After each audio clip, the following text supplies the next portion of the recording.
तो दोस्तों, राजस्थान जीके की हम सीरीज़ कर रहे हैं और इस वीडियो में हम बात करेंगे राजस्थान में राजनीतिक चेतना के बारे में। First grade and second grade का सिलेबस हम कर रहे हैं, जिसमें ये जो वीडियो रहेगा वो रहेगा राजस्थान में राजनीतिक चेतना। राजस्थान में राजनीतिक जन जागरण में 3 संगठनों का बहुत ज़्यादा महत्व रहा है। वो संगठन है राजपूताना मध्य भारत सभा, राजस्थान सेवा संघ और अखिल भारतीय देशी राज्य लोक परिषद। इनसे काफ़ी इंपॉर्टेंट क्वेश्चंस बनते हैं। राजपूताना मध्य भारत सभा, राजपूताना मध्य भारत सभा जो है वो प्रथम राजनीतिक संगठन है राजस्थान का। 1918 में दिल्ली के कांग्रेस अधिवेशन में दिल्ली के चांदनी चौक की मारवाड़ी पुस्तकालय में राजपूताना मध्य भारत सभा की स्थापना की गई थी। अध्यक्ष बनाया गया जमनालाल बजाज को और उपाध्यक्ष बनाया गया गणेश शंकर विद्यार्थी को। इसके अलावा विजय सिंह पथिक, चांदमल शारदा, नरसिंह देव सरस्वती आदि इस सभा से जुड़े हुए थे। मुख्यालय जो है वो कानपुर बनाया गया, फिर बाद में अजमेर स्थापित कर दिया गया मुख्यालय को। पहला अधिवेशन जो हुआ था राजपूताना मध्य भारत सभा का वो हुआ था 1918 में, जब इसकी स्थापना हुई और स्थापना दिल्ली में हुई थी, तो पहला अधिवेशन भी दिल्ली में ही हुआ। गिरधर शर्मा को इसकी अध्यक्षता सौंपी गई थी। दूसरा अधिवेशन हुआ था अमृतसर में 1919 में। तीसरा अधिवेशन हुआ था 1920 मार्च में, जो अजमेर में हुआ था, यानी राजस्थान में पहली बार 1920 मार्च में हुआ था। जमनालाल बजाज ने इसकी अध्यक्षता करी थी। चौथा अधिवेशन हुआ था दिसंबर 1920 में और ये नागपुर में हुआ था। इसमें राजस्थान के किसानों ने प्रदर्शनी लगाई थी। नागपुर में राजस्थान के किसानों ने प्रदर्शनी लगाई, जिसकी वजह से कांग्रेस का ध्यान उनकी तरफ खींचा और कांग्रेस की सदस्यता मिली। उसके बाद में कांग्रेस का समर्थन मिला और राजस्थान मध्य भारत सभा को कांग्रेस की सहयोगी संस्था के रूप में मान्यता मिल गई थी 1920 के बाद में। 22 अक्टूबर 1920 को विजय सिंह पथिक ने वर्धा से राजस्थान केसरी साप्ताहिक समाचार पत्र की शुरुआत की थी। राजस्थान केसरी का शुरुआत जो है समाचार पत्र की वो हुई थी 22 अक्टूबर 1920 को वर्धा महाराष्ट्र से, जिसके संपादक विजय सिंह पथिक खुद थे। उप संपादक रामनारायण चौधरी थे और आर्थिक मदद इस समाचार पत्र में दी थी जमनालाल बजाज ने।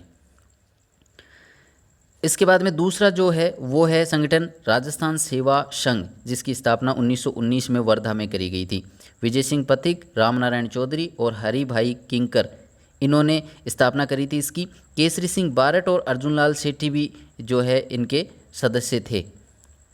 अक्टूबर 1920 में इसका जो मुख्यालय है वो वर्धा से अजमेर स्थापित कर दिया गया। इस संगठन ने राजस्थान के किसान आंदोलन में अपनी महत्वपूर्ण भूमिका निभाई थी। 1922 में अजमेर से विजय सिंह पथिक ने नवीन राजस्थान, जो कि एक साप्ताहिक समाचार पत्र था, उसकी शुरुआत करी और इसकी मतलब ये नवीन राजस्थान जो है उसकी कुछ प्रसिद्ध लाइनें थी। यश वैभव सुख की चाह नहीं, परवाह नहीं जीवन रहे न रहे, इच्छा तो ये है जग में स्वेच्छाचार दमन न रहे। ये इसकी प्रसिद्ध लाइनें थी। सरकार ने नवीन राजस्थान पर रोक लगा दी, तो इन्होंने क्या किया, तरुण राजस्थान के नाम से इसको पुनः प्रकाशित करना शुरू कर दिया था। मुख्य संपादक की यदि बात करें कि तरुण राजस्थान के मुख्य संपादक में कौन कौन थे, तो शोभाराम गुप्त, रामनारायण चौधरी, इन दोनों को तो बाद में जेल भी हो गई थी। जयनारायण व्यास ने 1927 में तरुण राजस्थान को ब्यावर से प्रकाशित करना शुरू किया था। 1927 के बाद में ये संगठन निष्क्रिय हो गया था।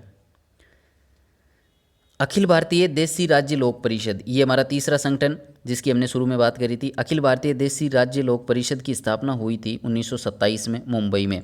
अध्यक्ष बनाया गया दीवान बहादुर रामचंद्र राव को। ये इंडिया लेवल की संगठन था, इसलिए राजस्थान से उपाध्यक्ष बनाया गया था और वो बनाया गया था विजय सिंह पथिक को। राजपूताना मध्य भारत के सचिव, राजपूताना और मध्य भारत के जो इधर के इस इलाके का सचिव बनाया गया था रामनारायण चौधरी को। इसके अलावा सदस्य, राजस्थान से सदस्य कौन कौन थे अखिल भारतीय देशी राज्य लोक परिषद के? जयनारायण व्यास, कन्हैया लाल, पोदार बंधु, ध्यान रखिएगा पोदार बंधु बीकानेर से थे, नैनूराम शर्मा, शंकरलाल शर्मा, त्रिलोकचंद माथुर, ये जो है वो सदस्य बनाए गए थे इस संस्था के। और 1939 में नेहरू जी जो है इस संगठन के अध्यक्ष बने थे। इसकी उपशाखा थी, अखिल भारतीय देशी राज्य लोक परिषद की उपशाखा बनाई गई थी, जिसको राजपूताना देशी राज्य लोक परिषद नाम दिया गया था। मतलब भारत के लेवल पे यानी देश के लेवल पे थी अखिल भारतीय देशी राज्य लोक परिषद। उसी की तर्ज पे राजस्थान में राजपूताना देशी राज्य लोक परिषद बनाई गई, जो कि 1928 में अजमेर में स्थापित की गई। इसका प्रथम अधिवेशन हुआ था 1931 में अजमेर में, जिसकी अध्यक्षता करी थी रामनारायण चौधरी ने। इस अधिवेशन में निर्णय लिया गया कि अलग अलग जो रियासतें हैं वहाँ पर अलग अलग आंदोलन चलाए जाएंगे और इन आंदोलनों को बाद में प्रजामंडल आंदोलन के नाम से जाना गया था।